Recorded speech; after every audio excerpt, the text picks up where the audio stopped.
Informative episode of the Seven Deadly Sins. We got a lot of exposition, which is good. Hendrickson, for what happened with him and Dreyfus. We actually start off with Gil Thunder, Hauser, and Grimmermore teaming. Actually, well, they didn't really team up with Hendrickson, but in the end, they actually took care of the Great Demon alongside Hendrickson. He used Purge. We come to find out what he was all about, what happened with Gil Thunder's dad, how he died.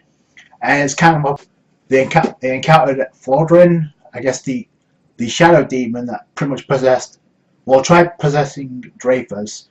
He resisted because of his strong urge to protect his family and comrades. So instead, he possessed Hendrickson, who we learned is a part of the Druid village. They look after the dead bodies, corpses, I guess. So that's kind of interesting. We have a little bit of information. There's some goddesses, and then there's the men actually are posted as believers that work alongside them. Is Merlin one of these goddesses? Because it was mentioned in the previous episode that she's probably from the Demon Clan, which doesn't surprise me, but we haven't. This Flodrin character that appears out of nowhere possesses Dreyfus. It kind of makes sense because now that was never explained because we cut away from the flashback and then it cut straight into Flodrin, who was revealed to be the person who killed Liz in front of Meliodas. So that was like, okay. And the reason for that is because Meliodas has defeated him way back in the day.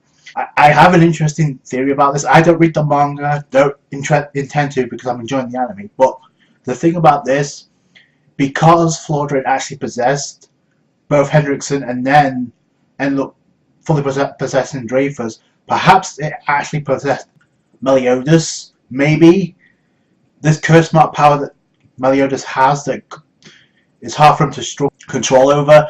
Did that possess Meliodas before Liz died or after? Because that's the kind of thing I'm curious about. And how this thing get to Liz anyway. So we didn't get that explained. I mean, there's a lot more context to this flashback I hope we get.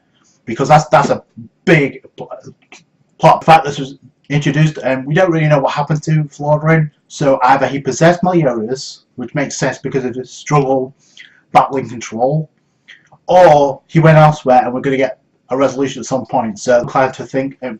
Speaking of Meliodas, he wakes up because Elizabeth is crying all over, and then just proceeds to grope Elizabeth what's new. So that's kind of cool. Back in the game, come to find out the Gopher actually altered Garland's memories, making it seem that he actually killed 3 of the 7 deadly sins. So that's the reason why he took off after he couldn't destroy the perfect cube. So that makes sense. Gopher was to stop him from losing control. A bracelet gave to him by Merlin, and we're going to find out that I guess a pearl harbors the soul of Merlin before she got turned to stone. So her real body's still turned to stone. She has to be returned back to normal because we know she's going to fight up alongside the rest of 7 deadly sins. So that's kind of cool. We do get exposition about what happened 3,000 years ago in Britannia. Obviously, the 10 Commandments are involved, and she pretty much laid out flat. We need to grow stronger because we didn't stand. We got bested, and Meliodas pretty much said it was a crushing defeat because Garland right now has no magical power, and he was still able to take down 3 of the 7 deadly sins. I'm pretty sure he would be able. And if what she said is true about the magic levels, they think that they can increase it due to circumstances. Like Meliodas, for instance, when he uses his dark power, his magic level goes up. His base mode power is under 4,000. Merlin's is over 4,000. So the rest of the 7 deadly sins are under 3 or under 4,000. So if that is true, and they need to get stronger, then because the combined total of 6 of the 7 deadly sins is at 21,000, and Garland's at 26,000. So if that's how this actually works, then as of right now his power is at 0. So if he was to go full power, it implies to me that the 7 deadly sins wouldn't stand much of a chance. But then Merlin pretty much says we need to go stronger, so I'm guessing they're going to train. I don't think the outdoors in the Camelot Kingdom is going to cut it, and we know for a fact that Bond is going solo at this point. King actually pops up by the end of this episode, so that's 5 of the 7 deadly sins, or technically speaking, they still need Merlin to be restored. And then they kind of revealed they need to find Escanor, the 7th deadly sin. So that's kind of cool, and I think he's actually in the opening, so That makes a lot of sense. Right now, it's not looking good for the Seven Deadly Sins, based on the fact that Garland is not even the strongest member of the Ten Commandments. That is nuts when you consider what he did in the previous episode. He just straight up crushed Merlin, Diane, and pretty much Meliodas with no problems whatsoever. So, and that was with zero magic. So you can expect more body parts flying when he gains more power. And the thing about this, how is Meliodas going to be a match for Zeldris if he's packing that kind of heat?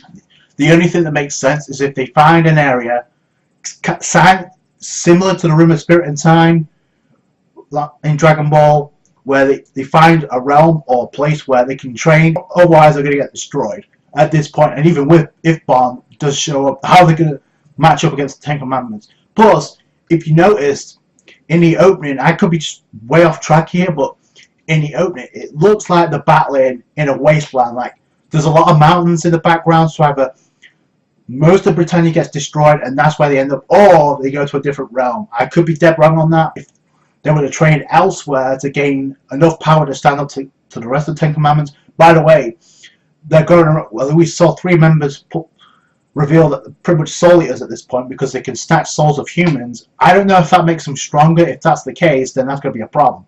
So we don't really get much clarification.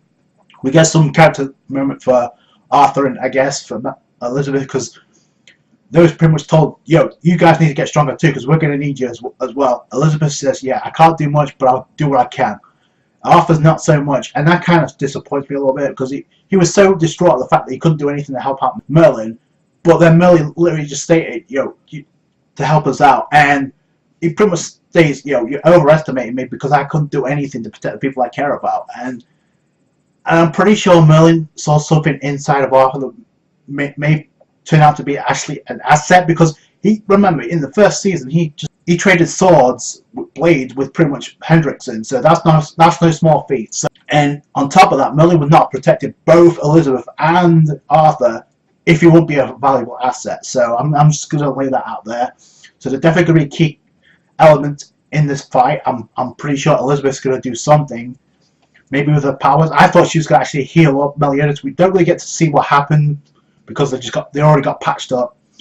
So I'm definitely liking where this is going. I want to know what happened with Flordren. Did he actually possess Meliodas, and that's why he's got this curse mark power? But then again, he's always been from the demon realm or demon clan, much like I think it was stated that Merlin was as well. Clarify that. Post it in the comments down below. I thought it was a decent episode because of the information we got and the setup that's coming. Staying on the character of Merlin, we still don't really know much about. Maybe she's from the demon clan. I hate to make this comparison, but she kind of like the Nico Robin of the Seven Deadly Sins, where she has a vast amount of knowledge and intrigue in objects or items that happen to be from the demon realm. Because during the Holy Wars specials, there's a scene where Bond was looking to destroy the Great Demon, and Merlin stopped him from doing that because she has a lot of intrigue in the intel of demons or items from the demon clan. So like I said, that's definitely some similarities between her and Nico Robin, because Robin was pretty much trying to defend from archaeological stuff to be destroyed in Skypiea.